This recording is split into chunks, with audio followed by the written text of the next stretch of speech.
Class రూమ్‌లో minimum ఎంతమంది students ఉంటారండి? క్లాస్ రూమ్‌లో 60 మందండి. ప్రాక్టికల్ బ్యాచ్‌కి ఆ 60 మందిని 30గా చేస్తాం. Ideal strength for practical class is only 30. 30 మంది దాటితే ఆ క్లాస్ ప్రాక్టికల్‌లో ఉండే టీచర్‌కు మేనేజ్ చేయడం కష్టమవుతుంది. అందరి మీద ఫోకస్ చేయడం కష్టమవుతుంది. అందరూ చేస్తున్నారా లేదా గమనించేది కష్టమవుతుంది. కాబట్టి 30 మందికే పరిమితం చేసినాం ప్రాక్టికల్స్. 2 బ్యాచ్లు కలిపితే ఒక థియరీ, 60 మందికి ఒక క్లాసు. 60 దాటి 120 వచ్చినారనుకోండి, ఇంకో సెక్షన్ ఓపెన్ చేస్తాం. రైట్. ఇప్పుడు స్కూల్ ఆఫ్ అగ్రికల్చర్ ఈ కోర్స్‌లో జాయిన్ అవ్వాలనుకునే స్టూడెంట్‌కి మినిమమ్ ఎంత మార్క్స్ రావాలంటారు? మినిమం 60% ఉండాలండి. 60% ప్రస్తుతానికి మేము ఇంటర్మీడియట్ బేస్ చేసుకొని తీసుకుంటున్నాము. రాబోయే కాలంలో మా ఓన్ కావేరీ ఎంట్రన్స్ ఎగ్జామ్ పెట్టే ఆలోచనలో ఉన్నాము. ఇప్పుడు ఇంటర్మీడియట్ మార్క్స్ అది ఐఎస్సి రాయనండి, సిబిఎస్సి రాయనండి, ఏదైనా రాయనండి. దాన్ని బట్టి 60% బిలో ఉంటే దెర్ ఈజ్ నో అడ్మిషన్.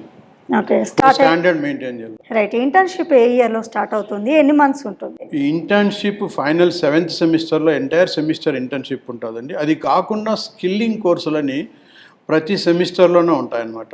వాళ్ళు 3 ఏళ్ళు అయిపోయే లోపల 6 స్కిల్లింగ్ కోర్సులు కంప్లీట్ చేస్తారు. ఏదైనా 1, 2 తప్పితే నెక్స్ట్ ప్రమోట్ చేయరు. తప్పే అవకాశమే లేదు. ప్రమోషన్ కానే కాదు. కంపల్సరీ కోర్స్ కంప్లీట్ చేయాల్సింది. ఓకే. అంటే బయటకు పోయేటప్పటికి ఈ 6 విషయాల్లో మంచి స్కిల్స్ తోటి బయటకు పోతారు.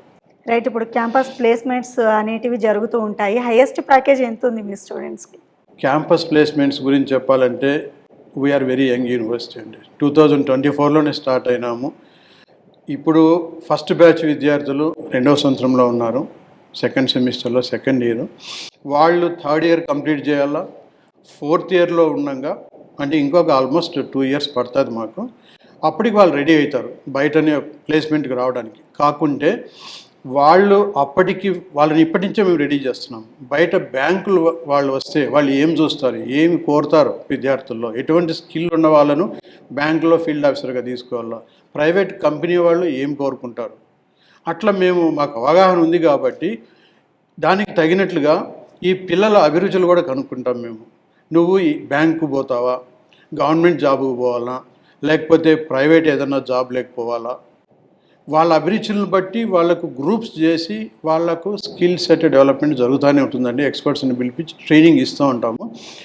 ప్లేస్మెంట్కు అప్పటికి మేము కరెక్ట్గా సిద్ధం చేస్తాం.